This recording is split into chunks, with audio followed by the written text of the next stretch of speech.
नमस्कार साथियों, स्वागत करता हूं आप सभी का आपके अपने चैनल पर। मैं हूं आपका अपना ज्योतिष रत्न भुवनेश, लेकर आ गया हूं माघ महात्म्य कथा श्रृंखला के इस अगले भाग में, अगले अध्याय में।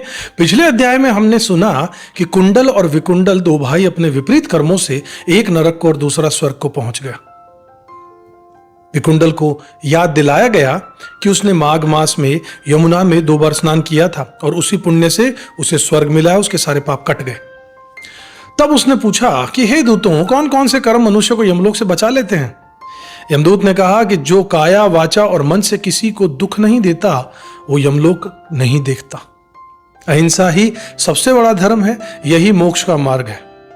जो कुएं, तालाब, प्याऊ, बाग और तुलसी लगाते हैं वे सदैव स्वर्ग प्राप्त करते हैं, और जो शिव पूजा करते हैं वे यमलोक से मुक्त होकर शिवलोक को प्राप्त होते हैं।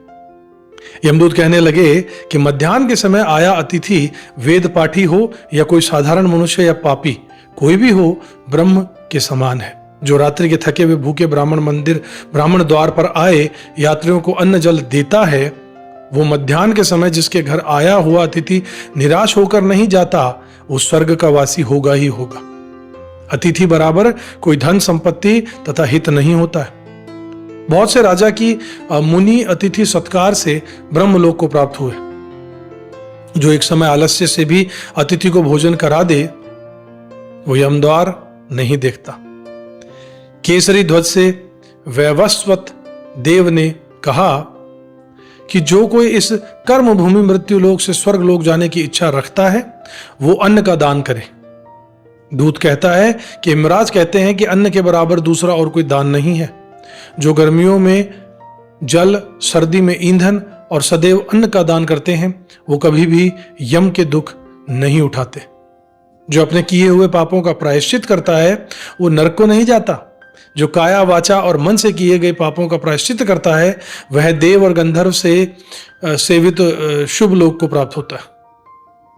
जो नित्य ही व्रत, तप, तीर्थ करते हैं और जितेंद्रिय हैं वो भयंकर यम को नहीं देखते। नित्य धर्म करने वाले दूसरे का अन्न, भोजन और दान त्याग दे दें। नित्य स्नान करने से बड़े बड़े पाप नाश होकर यम को नहीं देखना पड़ता, और बिना स्नान पवित्रता कैसे हो सकती है। जो मनुष्य माघ मास महात्म्य के समय में चलते जल में स्नान करते हैं वह बुरी योनि नहीं पाते, न ही नरक में जाते।